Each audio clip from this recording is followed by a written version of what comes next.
Forster was a successful novelist and later an academic.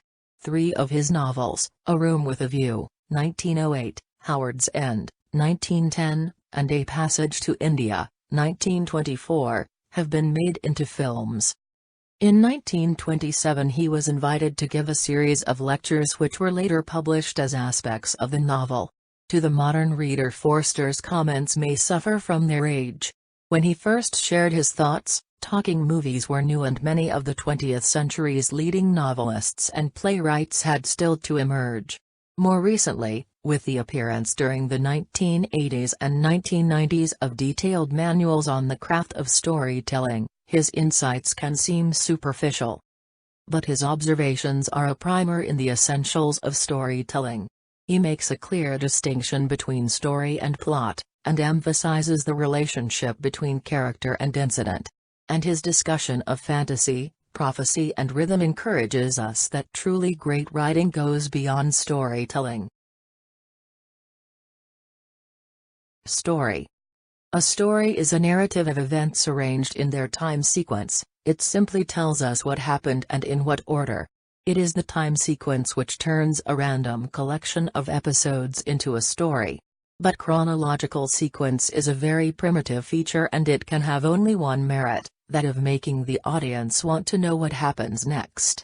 The only skill of a storyteller is their ability to wield the weapon of suspense, making the audience eager to discover the next event in the sequence. This emphasis on chronological sequence is a difference from real life.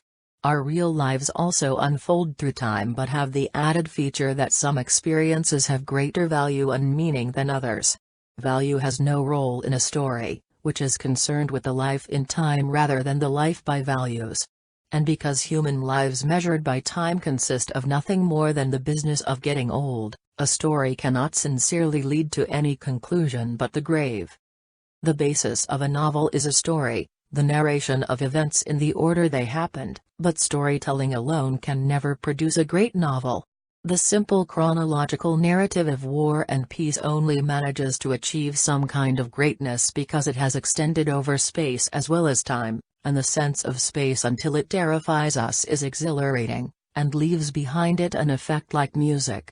After one has read War and Peace for a bit, great chords begin to sound, and we cannot exactly say what struck them. They come from the immense area of Russia, over which episodes and characters have been scattered, from the sum total of bridges and frozen rivers, forests, roads, gardens, fields, which accumulate grandeur and sonority after we have passed them. Plot. We have defined a story as a narrative of events arranged in their time sequence. A plot is also a narrative of events, the emphasis falling on casualty. The king died and then the queen died, is a story. The king died, and then the queen died of grief, is a plot.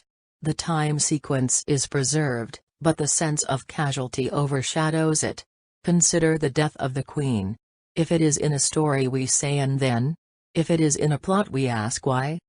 A plot demands intelligence and memory on the part of the reader, to remember incidents and create connecting threads between them.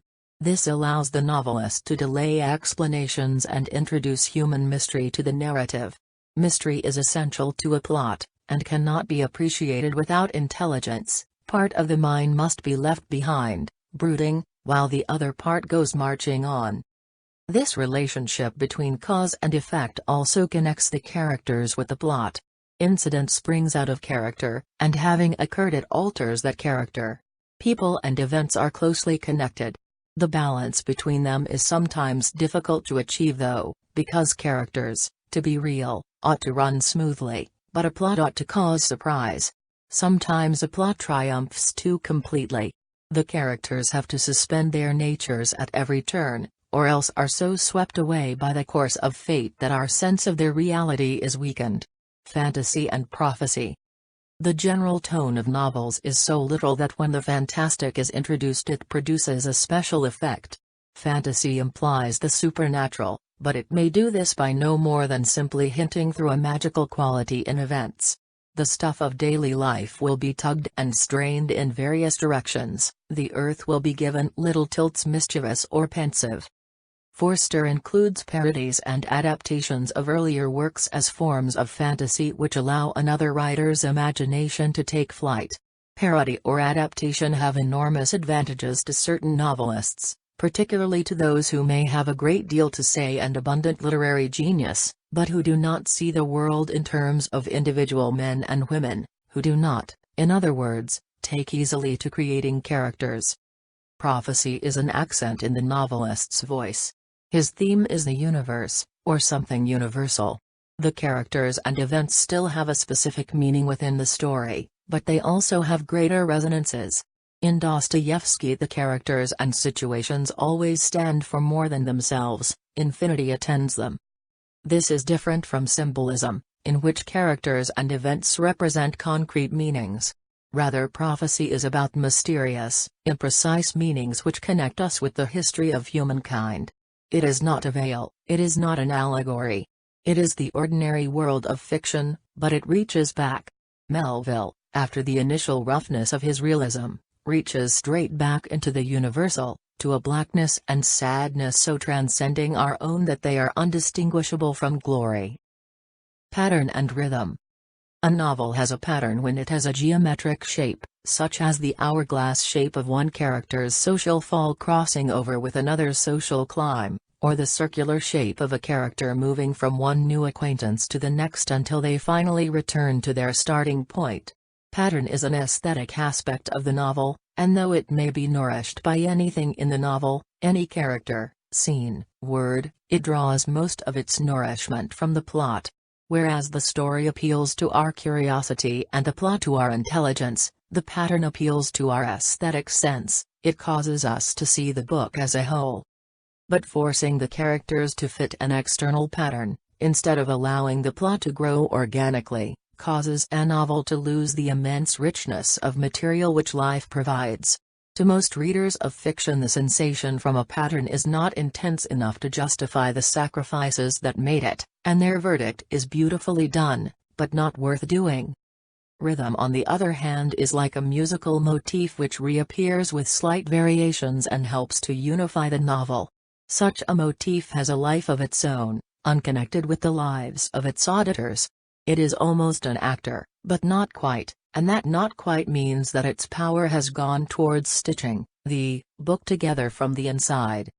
The appearance of a motif is not an artificial pattern, and there are times when it means nothing and is forgotten, and this seems to me the function of rhythm in fiction, not to be there all the time like a pattern, but by its lovely waxing and waning to fill us with surprise and freshness and hope.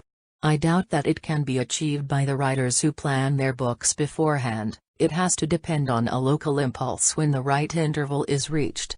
But the effect can be exquisite, it can be obtained without mutilating the characters, and it lessens our need of an external form.